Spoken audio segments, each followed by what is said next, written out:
Good evening and welcome. I'm Jane Seagrave. I'm the publisher of the Vineyard Gazette. And thank you. And thank you for spending your Friday night here. It's a beautiful day to be on Martha's Vineyard, beautiful night to be anywhere, and we really appreciate you coming here to hear our very distinguished panel talk about an issue that's close to my heart. I want to thank Sue Ellen Lazarus and the Martha's Vineyard Book Festival for putting together such a terrific weekend devoted to the written word. There are a number of wonderful panels when the festival moves tomorrow to Chilmark. I hope you get up there. I think there's still a few tickets left. And I also want to thank the Martha's Vineyard Museum, who's let us use this location, fabulous location. Yeah, please. Heather, thank you. The Gazette is the media sponsor for the whole book festival, but this is our particular event in honor of our 175th anniversary. Amazing. The museum has assembled an unbelievable 3-room exhibit in honor of our anniversary. So if you haven't gotten to the museum yet, it's worth going through the whole thing, but the Vineyard Gazette exhibit is quite extraordinary, so I urge you to do that when you have a chance.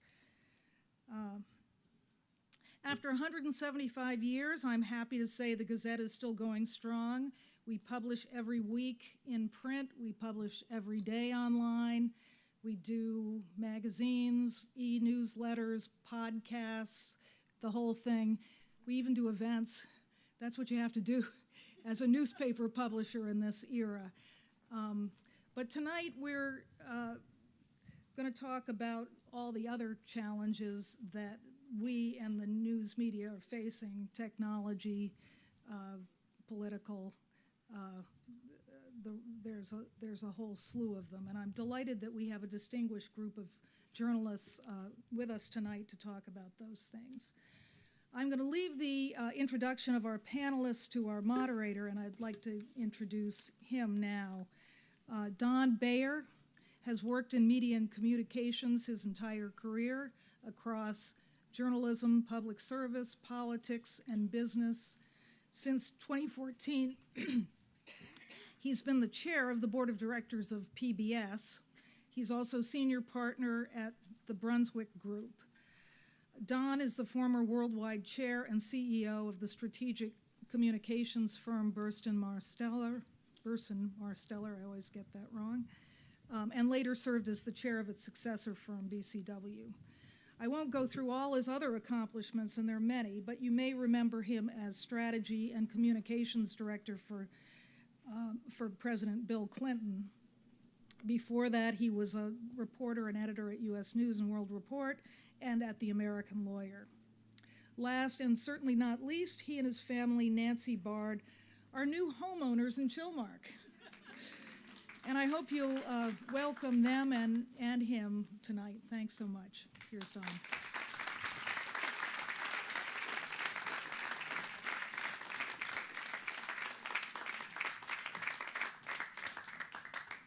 Thank you, everyone. Thank you, Jane. Is this me?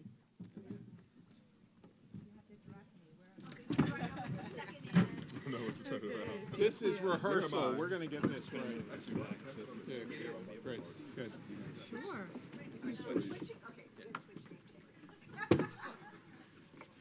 Thank you, Jane. And thanks to all of you, and thanks for your welcome. So the name of this panel is Can Journalism Survive? So I think we've already answered the question. Jane, 175 years. Thank you for everything you do at the Gazette. It's surviving, which, as you'll see when we get into this more, is unfortunately a more and more rare thing when it comes to local journalism. So it's a testament to the work that you and your colleagues do. Jane, I talked to her earlier in the week, and she was very busy. She was working to put out the free issue that is now out.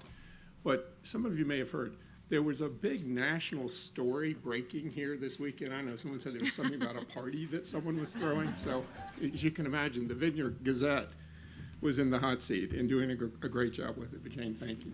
And I have to say, when it comes to this topic, and it's a big one and we're going to get into it, but we do have evidence on its face that journalism can survive and is surviving, because we have three of the most notable journalists who aren't just surviving. I think you're all thriving, right? I know it's not easy, but they're doing a great job. So I want to introduce them. You know them, and we have their books. The first is Jelani Cobb, staff writer at The New Yorker and a professor at the Columbia Journalism School. And there's a theme here, because one way journalism survives in this day and time is doing a lot of different things, right? To patch it all together. Jelani is the author of a book, The Substance of Hope, Barack Obama and the Paradox of Progress. He's the editor and author of a new introduction to what's called the Essential Kerner Commission Report. Coming this fall, he has a new book that he is editing along with his editor, David Remnick at The New Yorker, The Matter of Black Lives, writing for The New Yorker. And on top of everything else, he's a documentary maker. He is one of the executive producers of the new HBO multi-part film that you might have seen this week, Obama in Pursuit of a More Perfect Union, which I guess was on the air this week, right? This week. And it will screen on the 14th at the film festival. Oh, is that right? Mm-hmm. Not to mention it will be streaming nonstop at a streaming service near you, I suspect, for long time. And in my PBS role, you were a producer of a Frontline documentary, right? In 2020 called Policing the Police 2020. So, and finalist for a Pulitzer Prize in 2018. Yeah, I don't like to talk about that. Yeah. I'm going to come to it in a minute because you're not alone in that. Cecilia Kong, who's National Technology, and here's Jelani's most recent book. I think it's important. You should all go out and buy this one, all right? Cecilia Kong, who's the National Technology Correspondent for the New York Times, writing about privacy, cybersecurity, antitrust, and the digital divide, small issues. She spent a decade at the Washington Post, as senior technology correspondent, covering many of these issues. Cecilia and I were remembering, given the business that I'm in and the work that she's in, we used to torture one another when you were pursuing clients of mine and I was pursuing other things. I bet you didn't torture me. I probably it wasn't tortured too bad. She too was a 2018 finalist for the Pulitzer Prize. No, right? Well, I was going to make a suggestion. Stop competing against one another. I don't think you're in the same categories, but it's a great thing and it's an honor. And most recently, with her colleague at the New York Times, Shira Frankel, she is just out with this acclaimed book, An Ugly Truth, Inside Facebook's Battle for Domination. You probably have seen it reviewed recently, and she has gone deep, deep inside, along with her colleague, Facebook, to do some great reporting on Facebook as its impact has grown, and we're going to get into that more. And finally, next to me here is Andrew Morantz, who's also a staff writer at The New Yorker since 2011. Mm-hmm. So you're the veteran here, right? He's written for numerous publications and is the author of this book, Antisocial.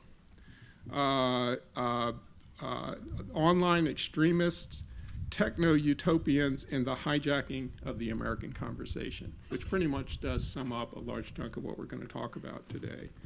And he has never been a finalist or won a Pulitzer. So there's still time. Somewhere in an alternate universe, there's a panel with the people who actually won that year. Yeah, I would go to that panel. That's the end of the festival. To write this book, Andrew really reported from the very depths of the murky world of the alt-right conspiracy groups and chat rooms, white supremacist websites, as well as on the social media entrepreneurs who created this terrifying new landscape of hate and misinformation that we are living in. And you live to tell the tale, so you're here with us today. Yeah. So thank you to all three of you. Can journalism survive? It strikes me that we ought to pause a minute and just define our terms. Because when we talk about journalism, it can mean many different things to many different people. So I'm going to come to each one of you, starting, Jelani, with you. How do you define journalism? And why is the journalism you define at risk now? Well, first, thank you for the invitation, and I'm happy to be here. And always, I have not met Cecile before, but I'm happy to meet her, and also always happy to be in dialogue with Andrew. But I think that when we think about what journalism is, it's kind of a fundamental question of the gathering and dissemination of information in the public interest. And it's fundamentally that. There's lots of other things. Is it in the public interest to know, whether the Cubs won or lost? Sure. Is it in the public interest to know, what bill is being debated, in Congress? Sure. But I think that we have generally, as the last 5 years have attested, we've generally lost sight of the fact that journalism is the only profession specifically prescribed by the Constitution. And that is because we are supposed to have a role in the upholding of democracy. And I think that's one of the things that we've lost sight of.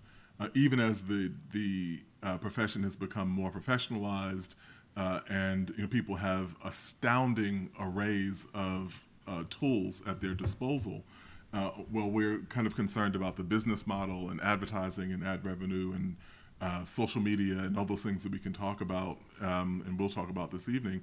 We also are living in a moment, and I know this because I teach in a journalism school, in which the idea of journalism and how you go about gathering that information in the public interest is expanding and evolving and developing so astoundingly rapidly that from 1 year to the next, what we're teaching our students is not the same. The whole field of data journalism, which has revolutionized our ability to understand what's happening at any given moment, and information that we have available to us, and we now have fields of journalism learning how to process the amount of information that we have, where the lines between computer science and journalism are blurred. Sometimes we're hiring people who have a straight computer science background to do what is essentially a journalism job.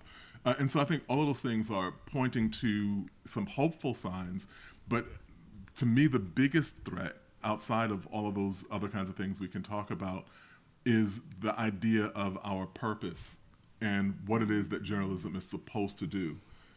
And at the end of the day, there's a gigantic critique of media, which I've been flirting with writing, actually, a gigantic critique of media in the last 5 years that would indicate exactly how we've fallen short of that goal. We'll come back to that. Cecilia, what's the journalism we're talking about? Yeah, I really can't add more to what Jelani said, which is so eloquent. I will say over the last 5 years, journalism has tilted more toward accountability, holding the power to account. We went through an incredibly tumultuous time over the last 5 years, and I think that everybody woke up on November 2016 and said, what the H is going on, and journalists included, we had to just figure out. There was sort of the recreational journalism is kind of how I described it, that I used to be part of a lot before then, was just not useful. It was just so clarifying what our purpose was. I also think that the challenge is that, and so holding the power to account, be that government, be that corporate power, be that individual power, what have you. That's what we can provide and what we can add. I think the challenge is there's just too much information out there. And it's, sometimes I feel like some of the most powerful decisions we can make in the newsroom is not to write certain stories. Sometimes it's like, okay, so-and-so tweeted something again.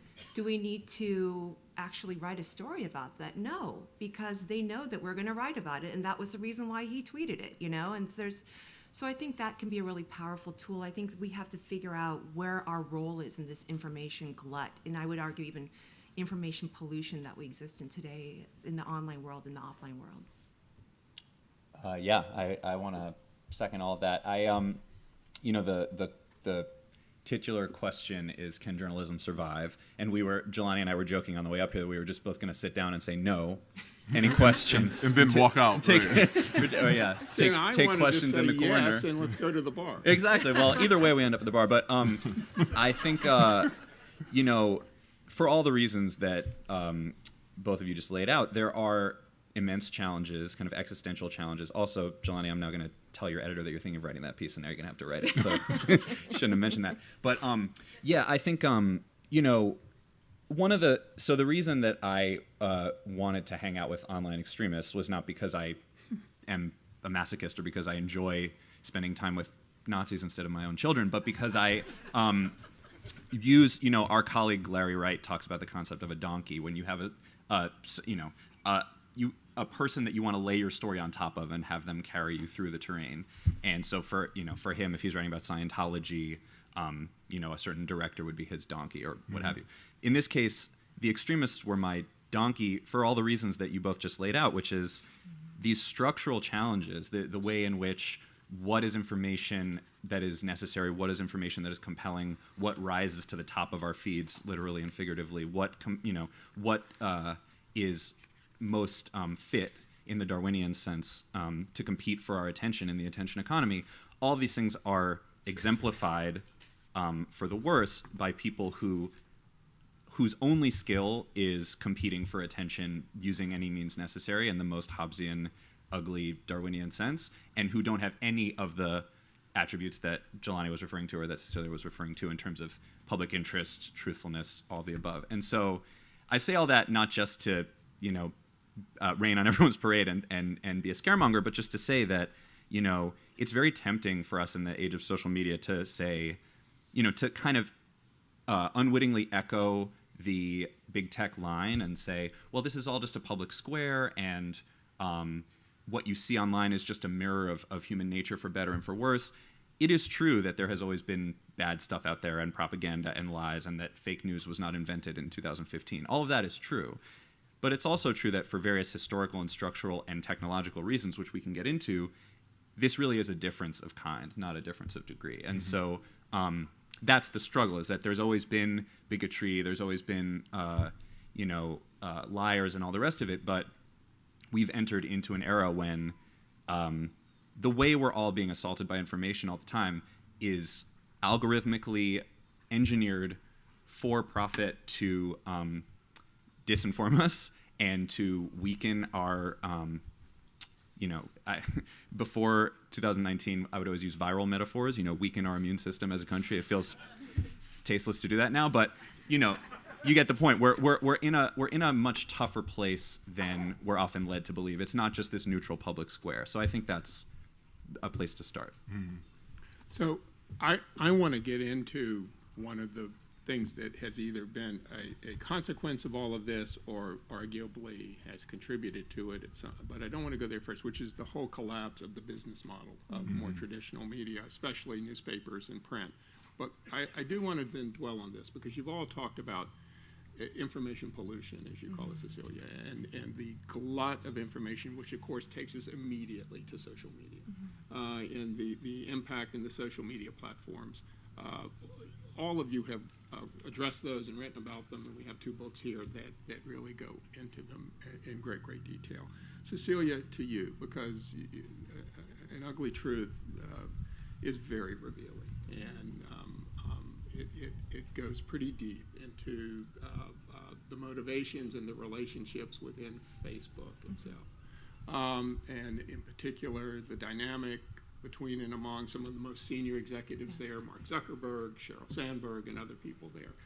I guess my question is, because we will talk more about what has happened on Facebook and other social media platforms has really degraded and undermined what the journalism you have all defined in the course of the last 5 to 10 years. Does anyone there, do they recognize this, and do they hold themselves accountable at all for what has happened? Okay. So let me explain where the title comes from, and then I think that might answer your question. The title of the book comes from a memo that was written from a vice president at Facebook. His name is Andrew Bosworth, where he essentially lined out, the memo is called The Ugly. And in the memo, he outlined essentially that there would be trade-offs, that the company believes so much in growth. He used the euphemism connecting the world, but growth, that there would be collateral damage. That's just the unfortunate truth, is essentially what he was saying. Move fast and break Moves things. fast and break things. There will be potentially terrorist attacks as a result of content that's exchanged on the platform. There will be bullying that leads to deaths.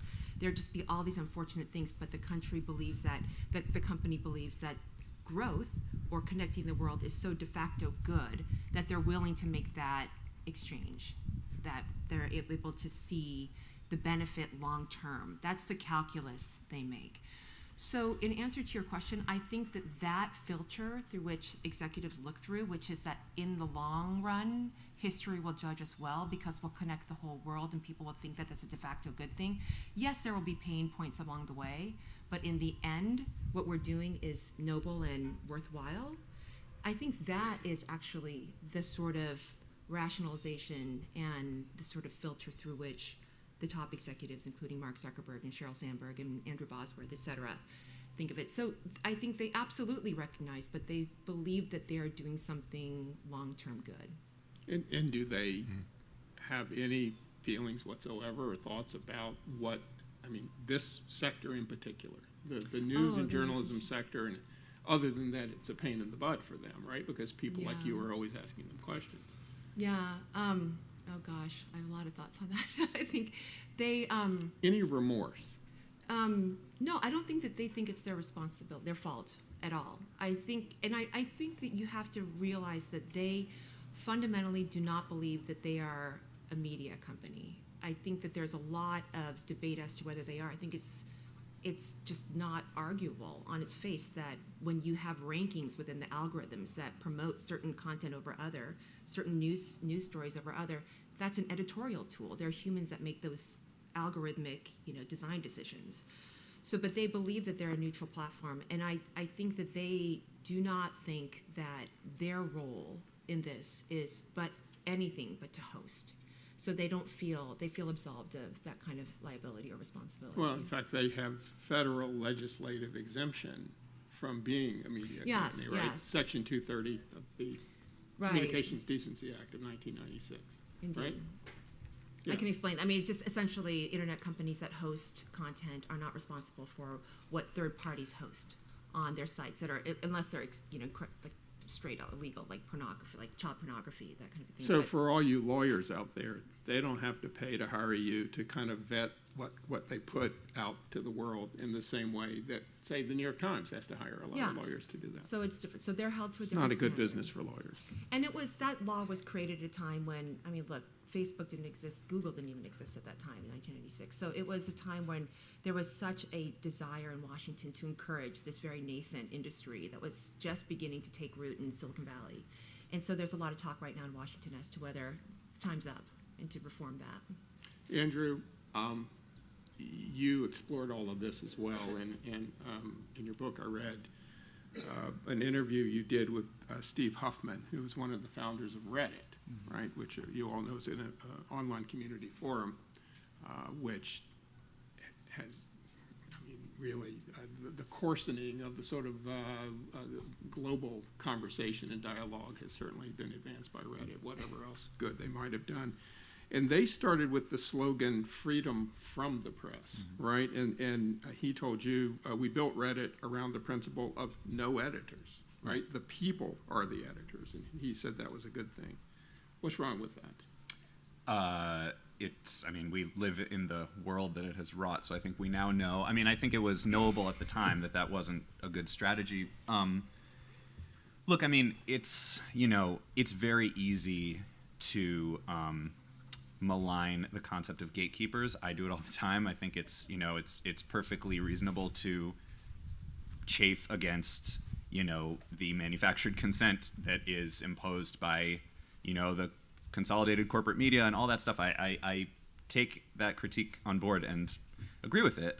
The fundamental problem is that these tech companies, these social media companies specifically, they're not doing away with the concept of gatekeepers. They're becoming new gatekeepers without acknowledging or taking on the responsibility that comes with that. So anytime you take on, you in effect take on power and then you abdicate responsibility for it, disaster is going to ensue, right? So even if they're not writing the stuff on their platforms, if they're just hosting it, just take any critical piece of infrastructure. If you fire all the people who are in charge of traffic lights on the island and then say, well, I don't consider myself to be in the business of traffic engineering, people are going to get into car crashes, and you can feel bad about that or not, but that's what's going to happen. So, and it's even worse than that, right, because of algorithmic distortion and because of how it's literally a game where you get extra points for being more of an asshole. Sorry to put it that way, but like that's how Reddit works. So I spent a lot of time with the founders of Reddit for this reason, because they had the most visible, and the Facebook people have a sort of similar change of heart in Cecilia's book. They start from this place of kind of pure techno-libertarianism, largely because in the milieu that they're in, with their investors and their VC buddies and stuff, that is the kind of lingua franca. And then over time, in Reddit's case, it's largely because the two founders are from, they went to UVA and they spent a lot of time in Charlottesville. And when the Charlottesville Tiki Torch riot happens, they suddenly say, oh, well, if this is being instigated on our platform, we need to get rid of it. And they make a very personal, kind of emotional decision to kick off the Nazis on the platform. And when they did that, they called me and said, do you want to sit in the room while we delete all the Nazi communities from our site? And I said, yes, I would like to see that. So I went to San Francisco and sat in a room with a bunch of people with laptops, eating free company snacks and kombucha and stuff from the tap, and just watch them sit around their laptops and say, okay, so I've got one called Sex with Dogs. Should we get rid of that? Yeah, let's get rid of that. I have one called Kill the Jews. Should we get rid of that? Yeah, I think we should get rid of that. Well, that one spelled Jews, Joos. No, I think we should get rid of that too. And I just watched them do this all day long. And, it's kind of darkly funny in a way, but it also raises all these really serious philosophical questions like, okay, we're getting rid of Nazi symbolism. Should we get rid of Soviet symbols? Should we get rid of Confederate symbols? Should we get rid of, you can go down the line. And their answer essentially was, we don't know yet, which is a terrible answer, but it's also better. It's the only thing that's worse than we don't know yet, we're trying to figure it out, is we're not trying to figure it out, right? Which had been their answer for the previous 15 years. So I think we're just at the beginning of watching these guys, mostly guys, grow up and stop being children and stop having the world let them get away with doing whatever they want and moving fast and breaking things, and actually trying to take responsibility for the civic infrastructure that they own, whether they like it or not. Can I add something to that? I mean, I think it's frustrating that was their starting place. Because to your point about it being knowable, one of the things that I said in 2016 was that, I've spent my career in academia, and I said that as we got closer to the election, you could see people beating a path to the parts of the college campuses that they never went to before. The places where the ethnic studies departments were and the women's studies departments were, and like the people who actually had been screaming at the top of their lungs, the country's really ripe for something like this to happen. People have been writing that kind of work for years and decades and have not been paid any attention to. And then all of a sudden, boom, we have these proto-fascist inclinations as if that wasn't predictable. By what happened in the United States in the 1930s and then the 1940s and the 1960s. And if we didn't have Gunnar Myrdal asking in 1945, if the South was already fascist. Like, these things are apparent, but we were too busy ignoring the people who wanted to talk about those things. Right. The other part of it, I think, is that, and I want to point out that John Judas is in the back here. He's done some really interesting work on populism. The populist element of this was significant. And when you look at the history of populism in this country, it has overwhelmingly, tying this back to media, it has overwhelmingly had its roots in the distrust of powerful institutions, of common people distrusting powerful institutions. When we think about the grapes of wrath, we're thinking about the Jodes, and in that case, the institution is the bank. This impersonal set of forces that make decisions that any individual in there might not make personally, but collectively take on this whole other life. That's what populism has been concerned with. Well, when we look at the cratering of media and the media companies that have been able to survive, they've been gigantic impersonal institutions. It is CNN, it is the New York Times, forgive me, it is the large coastal entities, the media that people trusted, their local papers, their community papers. Those are the places that have gotten really shellacked. And they're now pointing that kind of populist distrust towards largely unaccountable, powerful institutions. It's just, in this case, they're media instead of banks. And that's part of the phenomenon that enabled the situation we found ourselves in, where people didn't recognize that they were playing with fire. And the last thing I'll say is one quick point about this, about the absence of gatekeepers.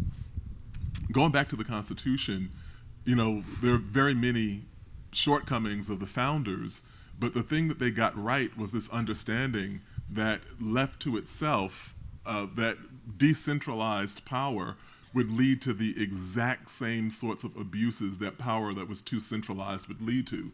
And when you just remove all the gatekeepers and say we're going to create a forum that doesn't have to adhere to any of these concerns, even the ethical concerns that people have fought to instill in journalism over the course of the 20th century, we're going to throw all that out the window. It is not shocking that you wind up with Emmanuel AME in South Carolina, or that you end up with El Paso in Texas, or that you end up with the Tree of Life Synagogue in Pittsburgh. Like, these things are almost predictable if we had bothered taking the more difficult and thorny parts of our history seriously. Yeah. Right. And just to tie that up, I think it's crucial to note that when we talk about what we've already been talking about with, tech is not neutral and algorithmic distortion, that is all specifically and more pointedly the case because American history is not neutral. So when these guys like to go around and say, well, we're just sort of reflecting how people think and how people feel, and yet they only give a kind of very blandly optimistic sort of, 2 steps forward, 1 step back view of American history, it's actually sort of actively distorting. Like, of course, if you give people the tools to amplify that which is most kind of what scientists call activating emotion, the thing that gets people's blood pumping, and then you get surprised when that thing in America turns out to be white supremacy, you really have no call to be surprised.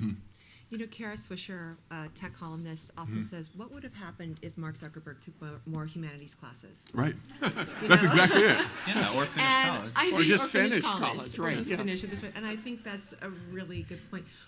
We are in such a crisis when it comes to trust right now, and trust of not only institutions, but large institutions, government institutions, media institutions, absolutely. Right now, we are suffering when it comes to COVID misinformation from people. This is what's known as authentic conversation. This is not inauthentic inauthentic content, which is like Russia creating fake accounts to interfere in the election. This is you and your cousin talking on Facebook. Authentic conversation about, I just kind of had this feeling. I was reading something that made me feel like maybe I would get infertile if I took the vaccine. It's like that kind of content that is actually the vast majority of this known as borderline content.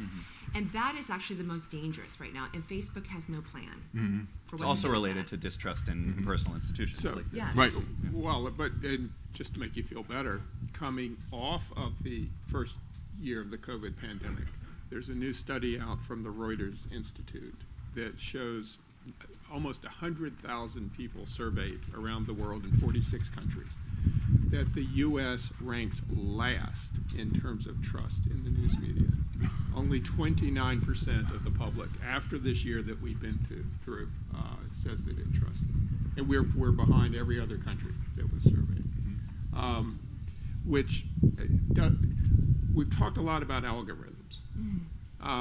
These are smart people. I think they know what we mean. But help us understand what they do mean for journalism and how it works in the context of the work that you do and your colleagues do. What is it? How does the algorithm hurt or help or have any impact whatsoever? I mean, this is kind of an endless conversation, but I think the simplest way to break it down is that concept of activating emotions, that whatever tweaks Facebook or any other social network does to its algorithm, the fundamental lifeblood is virality. So, and the way virality works is you have to replicate, I mean, we all know this now because of actual virology, you have to replicate faster than you decay, right? You have to pass it on to more people. Beat the vaccine. Yeah, right. So, right, exactly. So, and the vaccine in this case is inattention. So so what that means is that there are literally different kinds of human emotions that cause you to do something measurable by a computer tool, and ones that don't do that. So the sort of deep, subtle emotional cocktail that a nice long magazine piece is designed to inspire in you, confusion and nuance. I don't really know what to feel, and it's kind of beautiful, but it's kind of disturbing. And then you sort of wrestle with it for an hour. The New Yorker. I've heard of it. Yeah, I think it's a good. Yeah, it's well, and I go into this in the book about how the New Yorker's Facebook share numbers compare to that of some of the sites that I'm looking at, and it's not a pretty picture for precisely this reason. Not that I think that these sites that were invented yesterday in Macedonia are in some objective sense better than the New Yorker. I hope that doesn't sound, egotistical to say that, but just that that they are designed specifically to do the thing that the algorithms can measure. There is no part of a social media algorithm that can measure. They can measure whether you open the tab and whether you scroll to the bottom, but they can't then measure you having these long, slow, unfurling emotions of doubt and confusion and calling your friend and deciding to change careers. All of that is invisible to the platform. All that's visible to the platform is, did you click, did you share, did you comment? And if your comment is, I hate this headline, or if your comment is, OMG, blah, blah, blah, that's all fuel for algorithmic virality in a way that the other stuff is not. So I think the shortest way to answer the question is, when you engineer for that stuff, it doesn't yield good stuff. I would just add, so they're in the business of agita. They want to agitate you, either by making you angry or happy or scared or sad or what have you, because that's what makes you click. And that's what makes you like and share and all these. Just so I'm repeating what Andrew said. But we have in our book a decision made by Facebook ahead of the election, the presidential election, where they decided to create what was known as the nicer news feed, where they actually ranked higher authoritative news sources, reputable news sources. It wasn't just, I don't know about the audience, I don't want to call out any particular sources, but reputable news sources. And they did that because they wanted to turn the dials. They didn't want to, for that period, for agita to be the main sort of guiding force in that way. After the elections, they turned the dials back up. So they have it in their power to do this, and they choose not to. Were they criticized when they did do it? They didn't know it until we reported it. Nobody knew until we reported it. This is all secret. This is an important point, is that none of this is transparent. Andrew and I can tell you, it's just really hard to figure out what's actually happening in the design side when it comes to the amplification decisions. So none of this is transparent. They say this is because of proprietary technology, but researchers are really eager to get behind the curtain and figure this all out, but we don't know. So we can dwell on this for a long time because it is a never-ending story, and we should come back to it, and we're going to have questions from the audience here soon. There are real economic consequences to this, too, that go to the question of whether journalism can survive, that are really important, and they relate to how the algorithms work and how these platforms work and what they take away from those enterprises that used to thrive and that some of which are still struggling. So Google and Facebook, many of you know this, currently take about 85% of all digital advertising in the world. And they have an even higher rate of growth than 85% of sort of new advertising that's coming online. Here's just another statistic. In 2005, in newspapers alone. So put aside magazines, broadcast or cable journalism, any of that. Just newspapers in this country had about $50 billion in advertising revenue, which was the principal source of revenue that sustained those businesses. There were subscription models always in newspapers, but they tended to be pretty flat. In 2020, that $50 billion number was $9 billion. So it just basically hollowed out the business model. Jelani, I know as a professor, you probably counsel lots of young journalists or people who want to be journalists. Interesting data point there. In 2008, in newspapers alone in the U.S., there were some 71,000 jobs. This past year, there were 31,000 jobs in journalism. Now, that's around the whole country. There's been growth on the digital side. And I wonder, how do you advise? What do you tell young journalists? Because part of the way journalism survives is that we keep bringing great people into it. So how do you persuade them to do that? So, I mean, we don't have to persuade. That's the kind of paradox that we have. And, you know, first off, after November 2016, we had an uptick in applications because people really believed that journalism was important and that it had a role to play in exposing, the wrongs of the people who we give power to through elections. And that continues to be the case. You know, COVID, our numbers were down, for the reasons that lots of places were, but now they've rebounded. We have young people who are idealistic, who are eager, who are interested in trying to make a difference. And I think that's important to recognize. But I do talk with them about how their career might look different than the career of someone that went to the journalism school 15 years ago, or even a decade ago. And so what's happening now is that a lot of our students are using the skill sets that they've developed as journalists in other enterprises. So they may be working for policy think tanks and doing research. They may be going into nonprofit journalism, which is a different business model. They may be, interestingly enough, do you know one of the places that people were really eager to come? We have like this annual kind of job fair thing, but one of the most interesting places people were most interested in was The Daily Show. Because a lot of these shows are hiring journalists, and so when you see John Oliver, right, or Trevor Noah, and they're making really, really trenchant observations, it is because they actually have journalists, like working journalists, digging up information. And they can pay them, right? And they can pay them. Yeah. And so, in some ways, they are kind of being disseminated out, and in a weird, interesting kind of sense. History departments for a really long time, and a lot of departments in the humanities, but history in particular has been generating more PhDs than there are jobs for them. And when we were in graduate school, the thing that our advisors were telling us was that our careers would have to look different, and which is how I wound up being a historian who mainly does journalism.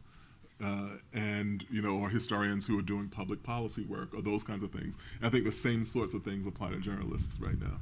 Also, if you can't get a job at a paper, I hear they're hiring at Facebook, so that's... But it's also true. I mean, if you step back and you think about it from one point of view, it's a golden age for journalism. Sure. Right? I mean, there are so many new enterprises, all digital native coming online. And different kinds of opportunities and places where people are going to work. I mean, I find it hard every day to get through everything that I'm looking at, and most of it is coming to me, as email, newsletter kind of items, and I'm still reading your publications too. But so in some ways, but we also have what I would think of as, and I'm curious to know what you think about this, it's kind of a tale of two journalisms in America, right? Because there's the whole local question that we talked about before. And that there's a term that many of you may know of called news deserts, which has been studied in the last 3 or 4 years. there's something like 3,200 counties in the United States, and I think the number is more than 2,000 of those counties no longer have a daily newspaper, and there's a huge number of counties that no longer have any newspaper left. So I think something like 3.5 million people in the country don't have access to a newspaper. Mm-hmm. Now, there are a lot of websites and local sites and things like that, a lot of experimentation, but the business models have not been very solid. So, I mean, how do you think about the news desert phenomenon and tie that back to, because we haven't come completely down on talking about news bubbles and the extent to which we are all self-selecting into worlds that are reinforcing of our preconceived notions instead of being exposed to other people's points of view. So how do you see that? Well, that's a more advanced phenomenon that's always been with us. You know, in the heyday of the newspaper in the middle of the 20th century, when New York had, I think it was 6 dailies or whatever it was, it might have been more than that. Well, there's a reason why you had 6 dailies or 7 dailies. You sort of picked your you poison, picked right? your niche. Yeah. If you were an immigrant from this part of the world, here's a paper for you. If you were a person who looked at the world this way, here was a paper for you. And it was a very kind of crude means of doing it. But I think that what's happened is that that's become far, far more advanced. And people are able to kind of stitch together a whole worldview that shuts out any kind of contrary information. And that's obviously very dangerous, for reasons that we've seen. But I think that in addition to that, one of the other things that we really have to grapple with is the imperative of breaking up the tech companies. There's really no way around it. They literally have come to represent a threat to democracy. And by any standard, the idea of, we were talking about in the beginning of the 20th century, about, breaking up companies, which are now, quaint compared to the size of the corporate behemoths that stride the entire globe now. If that was a threat to the economy, then what we have now, in looking at the weaponization of disinformation, not only in the pandemic and the elections, but the capacity to start wars or conflicts and so on, and to minimize and marginalize the only institution charged with keeping check on all this. So I think that has to happen. The other thing that I think that's important is that people have talked about the development of kind of public interest algorithms that are not geared toward financial profit, and that are made in the sense of what your public library has the same sort of investment in educating people and informing the public. And I think that's another thing that needs to happen. There are a lot of things that are important. I don't think we lack for solutions, but as with guns and income inequality and all these other things, we kind of know what our solutions are. We've always lacked the will to actually do something about it. We haven't talked about Fox News, and I wonder if we should. And I don't want to, I'm not pitching or catching here necessarily on that, but maybe we should talk about cable news, because it's not just Fox, right? And the big sword that goes on. What do you want to say about that? There was an interest. Kevin Drum from Mother Jones had a piece last week, sort of saying, of all the threats to democracy, controlling for all the variables, Fox News is really the one. And I think it was a well-argued piece. I think what I would say, coming from my the reporting I've done and from having thought about this, is that you can't control for the variables. They can't be separated out for precisely the reason that we have this metaphor of an informational ecosystem. It's sort of like saying, the problem is the sharks. Well, okay, but the sharks are part of a food chain, right? So the people that I was sitting with in this book at their kitchen table, I would watch as someone said, okay, this is in fall of 2016. There's this sort of resonant meme that I want to propel from the fringes of the internet into the center of the conversation, and I want to do that in order to harm Hillary Clinton's reputation by association. It doesn't have to be true. It doesn't have to be real. It could be a doctor alleged that Hillary Clinton is in a coma or whatever, and like you don't have to. There's no fact checker. There's no lawsuit. It's just I just want to say it, and so but that's fine. That's free speech, and you can say it. But as they say in the world of sort of disinformation stuff, freedom of speech doesn't equal freedom of reach. So when you what I would watch them be able to do if they were skilled enough at it is to say, okay, I have this image or this hashtag or whatever.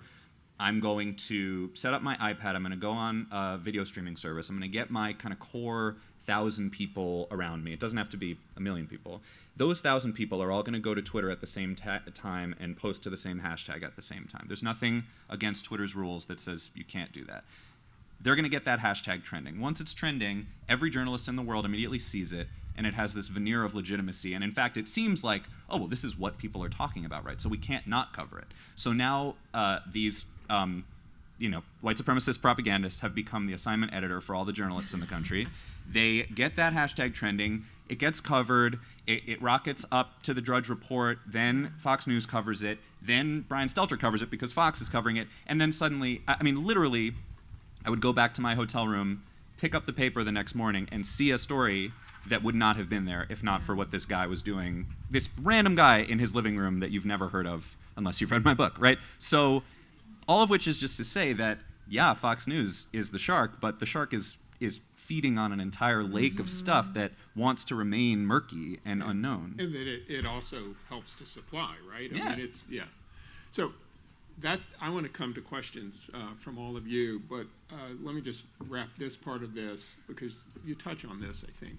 Each one of you drawn to journalism for noble, inspirational reasons, I think. I'm curious what did make you want to be a journalist originally, but also these changes that we've seen, how have they had an impact on you and what you're able to do and how you go about doing your work on a regular basis? Cecilia. Yeah, I wish I could say that there was a great story to my journalism origin story. I think I thought it was fun. And I really just like writing, and I'm pretty social, so I'm not shy to talk to people on the street. I thought that this would be just a great career. I wish there was a little bit more nobility behind it, but then I think it's been over the years, and I've been doing this for 20 years, so clarifying. The purpose has been so clarifying, particularly over the last decade and the last 5 years in particular. I think we've all, as journalists, become much more ambitious in our reporting.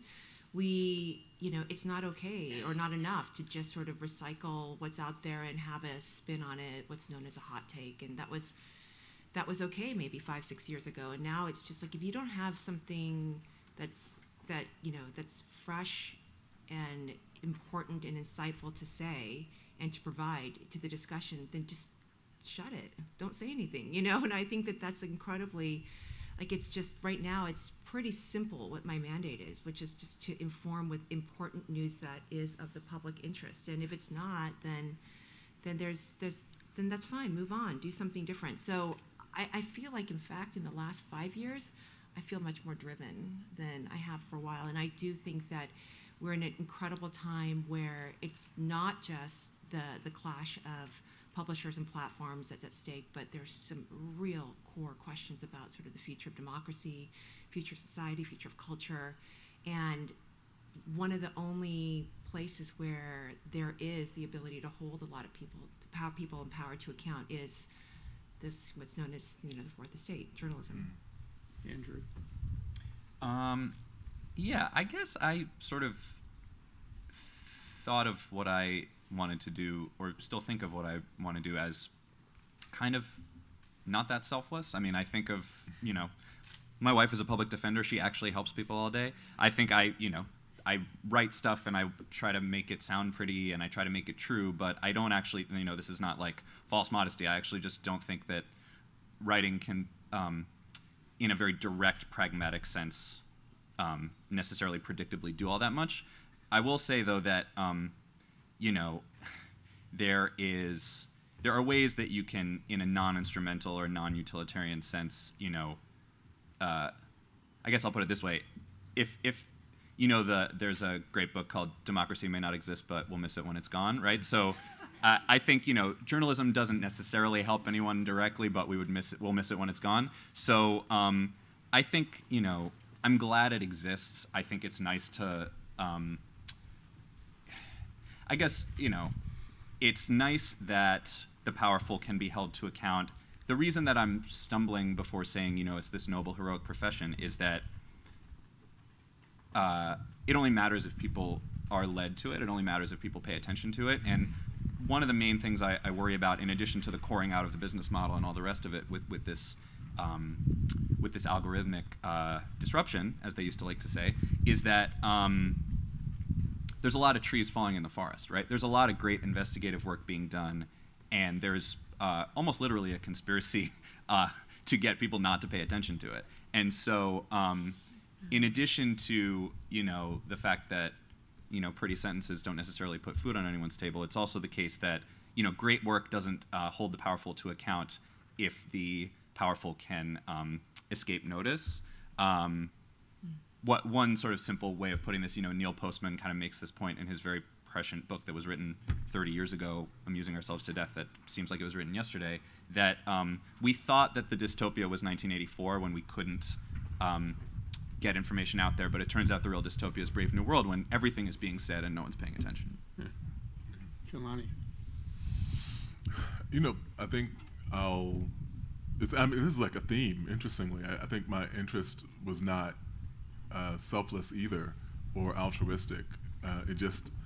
I fell in love with what journalism was as a young person and would read with envy these incredible long-form pieces at a point where, the Village Voice and Harper's, the New Yorker were publishing these gigantic, sprawling stories. And I think as a young person, I was envious of the ability to wield language in those ways and to tell stories and to be in dialogue with important events in the world, that there were things happening and you were there to relay it to other people. And also the people who I admired, Frederick Douglass, Ida B. Wells, W.E.B. Du Bois, they all founded publications, and so it seemed to me that there was some connection between those things. And then finally, among the small pool of talents that I might actually possess, I was like, oh, I think I might actually be able to do this.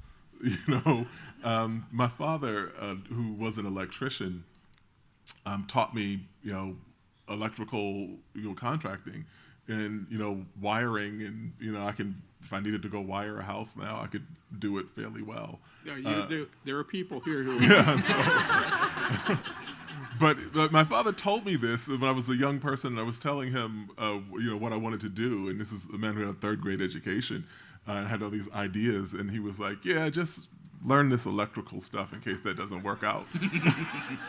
So if the business model collapses and you see me with a tool belt, then you'll know I took him up on his advice. You'll do well. Yeah. We have a few minutes left. Are there any questions from the audience? Maybe? I have one. Over here. Oh, okay. Oh, good. Oh, hey. Hi. Hey.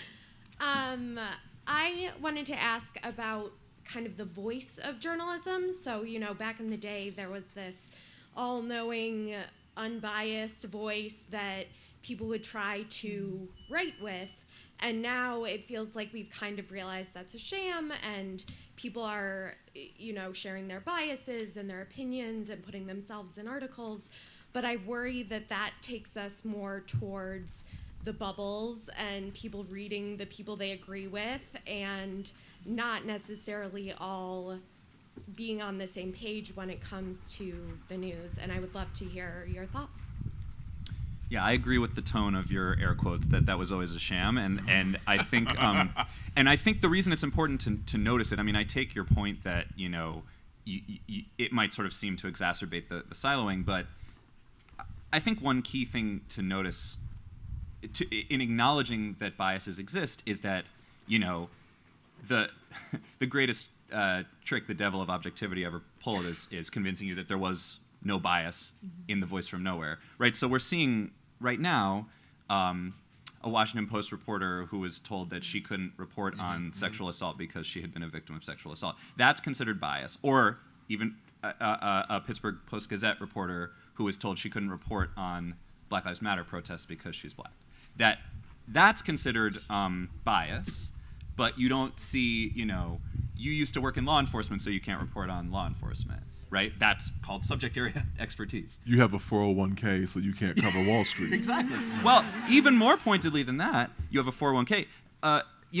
If you had been a very committed, DSA member and you went to, report on the Michael Bloomberg campaign, that would raise some eyebrows. But if you have worked on Wall Street and go to report on the Bernie Sanders campaign, that's unbiased, right? These are just things that we don't notice because it's the water we're swimming in. So I think the key thing is to just strip away the pretense that there is such a thing as a voice from nowhere. Now, what you do with that stylistically, I think, is up to you. There are plenty of, we have a fair amount of stylistic freedom. We have colleagues who never use the first person. We have colleagues who lead with it all the time. That's a choice that you wrestle with your editors for various effects, but noticing that it's there is the first step.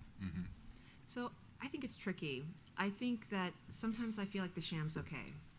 And the reason why I say that is because, and I think I'm in a different position because I'm at a daily newspaper, unlike magazine where there is, maybe a little bit more freedom.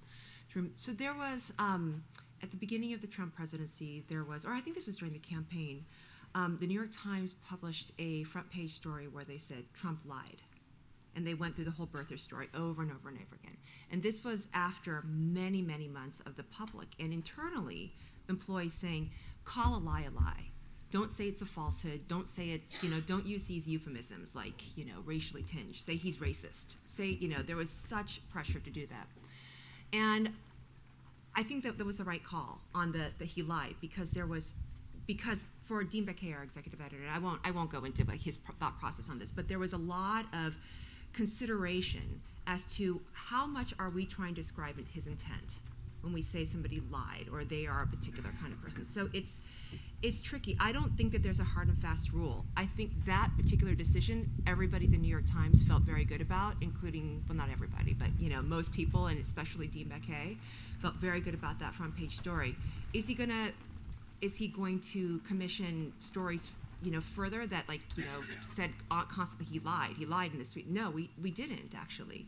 And a lot of the concern was to turn off particular audiences, and and also in that particular case, it's as we're judging whatever the story is of the day, are we able to, based on the history of what this person says about this subject, can we ascribe like a pattern? Can we say that there's like intent? So I think it's a case by case thing when it comes to sometimes stylistically how the voice of God appears, and this sort of sham neutrality. And it is tricky, and I think we did turn off a lot of readers when we did that, and I think a lot of other readers became very loyal. And whether that's a divide that people are comfortable with within the New York Times and outside, I think people come on all different sides on whether that was the right decision. But I don't know. Like I feel like whether you turn off readers or not, that can't be part of the calculation. It can't be, because when I teach my students about the coverage of the Central Park Five, and we go back and read just institution after institution, journalist after journalist, committing all sorts of ethical wrongs. And my students are stunned that they just didn't bother to ask the most basic questions about the guilt of these young men. And they want to know like how this could happen. I said they were afraid of their readers because the climate in New York City, if anyone had said there are questions about the guilt of these young men, there would have been a mob at the front door. But you publish that and let there be a mob at the front door, because that's what Elijah Lovejoy did, the abolitionist publisher, who said that we're going to publish that slavery is evil, and they're going to burn my printing press, and we're going to get another printing press and publish that slavery is evil. And that's, I think, the mandate, because for me, when we look at the amount of power that we have been given, when we're given power, it is so that we can do difficult things. We forget that. I think we think that the power is ours. But for Trump, they knew there was this reluctance, and they gamed that and benefited from it again and again and again. And, I had lunch with a person at a publication, neither of which I will divulge. I'll tell you all later. And I said to him, look, we're coming to these questions, a very powerful editor. I said, we're coming to these questions from different places. You are looking at it as a person for whom the institutions of this country have generally functioned as they were supposed to. I am coming to it from a place of me having a father who had a third grade education and looking at people who I think would like, I have a PhD, people who would like to return the next generation of my family back to third grade levels of education. I see these threats as existential. And so we failed in so many ways. And time again, we have yet to learn. There was another person who was a very well-regarded media reporter who said that he thought that people were having Trump derangement syndrome. And I was like, are you looking like the actual hardware of democracy is being threatened here? And so I think that the only thing that I can actually say typifies our behavior is cowardice. That's what it was. We have to call it what it was. We were cowardly. We were afraid that if we said things, we would turn people off. We didn't want to be thought of as being biased, even though when people would say, oh, I believe in creationism, I believe in evolution, and then people would say, oh, let's just teach the debate between them. But creationism and evolution aren't equivalent. And by teaching that, what you do is give people a false sense of the world. And we did that. All of our major institutions did that again and again and again, and as a result, all of us are less safe. Any other questions? Do we have time for one more question? Sue Ellen, do we have time for one more question? Please, Sue Ellen, thank you. Just following up on any bit or ray of optimism that we might end with. On the national stage, again, and you brought up Trump most recently, how facts and disinformation and misinformation were conveyed from the very top. How do you see the change of administration and some respect in the White House going down for the news media? Is there a real change, or is it already so muddied up from what we've been going through over the last 6 years of disinformation and purposeful misuse of facts? In other words, if there's anything positive you could say. Oh, well, then maybe I just. Well, sometimes maybe if you think, I don't know, boring or stability is positive. Like I think that there's a certain amount of predictability and stability right now, right? But although we're still struggling to get out of a pandemic. So in Washington, our coverage is, things are just much more predictable. There's not kind of crazy tweets at 2 a.m. But also, if you haven't, I'm sorry to be negative, but if you haven't noticed, everybody's still obsessed with Trump. People are still obsessed with Trump, and it's the best-selling books right now are Trump books. There's so many more commissioned films, et cetera, about Trump, and I think people are still trying to process it. Some people find it cathartic to keep talking about it. I don't know. It feels like there's a lot of Trump, but I don't try to think of something optimistic to say. Well, I'm gonna fail in your mandate, but I worry much more about the survival of our democracy now than I did at any point in the last 4 years, in part because everybody's so eager to breathe a sigh of relief or to look backward or to say, is it better now? Can we rest now? The structural forces that want to unravel American democracy are only getting stronger. And we can name them later at the bar, but I think we all know what they are. And so, yeah, I think. Look, I will say something that is somewhat hopeful, which is I do think that you can see big shifts on these things pretty quickly. When I started looking into this stuff, all of the social media entrepreneurs had just a massive sort of cultural halo around their heads. All the coverage was fawning. Everything was, these innovators and these, look at them in their hoodies and their garages and blah, blah, blah, blah, blah. And we've now come to a point where there are like wanted posters for them in every corner of America, right? So these things can change pretty rapidly. So I think, I worry about a false, sense of complacency. I worry about a kind of unearned consensus around things like, we're going to innovate our way out of, into a new media ecosystem. We're going to innovate our way out of climate change. I find those things deeply worrisome, but I do take some hope in the idea that, we can have vast cultural shifts. The reason I write about the hijacking of the American conversation is that I think the conversation can be hijacked for good or for ill, and we've been resting in this kind of false Whiggish sense of inevitable progress for so long. Now that spell has been largely, hopefully, broken, but so now that we can go back and address, to Jelani's point, a lot of the unaddressed stuff that we sort of we're all sort of complicit in or not all, but that now that stuff is starting to be addressed, I do have some hope that if we do it in time, we can get some of it right.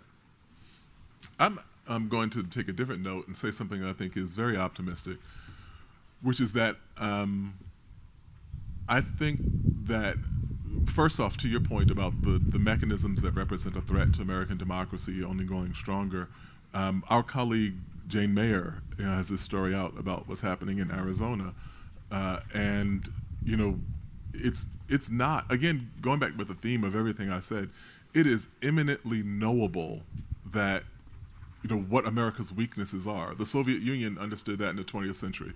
That's why they exploited race in the way that they did. That's what I wrote my doctoral dissertation about. And it has only become more apparent in that those same fault lines exist. And but what I think is that I do have faith in the capacity of people who believe in democracy. I think that the peril that we confront now is not unique, that it's the perennial peril that has always abided this country. And it's been our great inheritance that people of conscience have fought to preserve or to create to the extent that democracy exists in this country. It is the product of their labors. I don't think that that's dead. I think that we're having this conversation when people could be out doing something else. And I think that there are people who care. And I think that when looking at the lengths that people went to register their outrage for what happened to George Floyd last summer, and the work that people did to make sure that there would be an election outcome that at least tilted somewhat in the direction of democracy is heartening. And so I think that despair is the real enemy of democracy and freedom.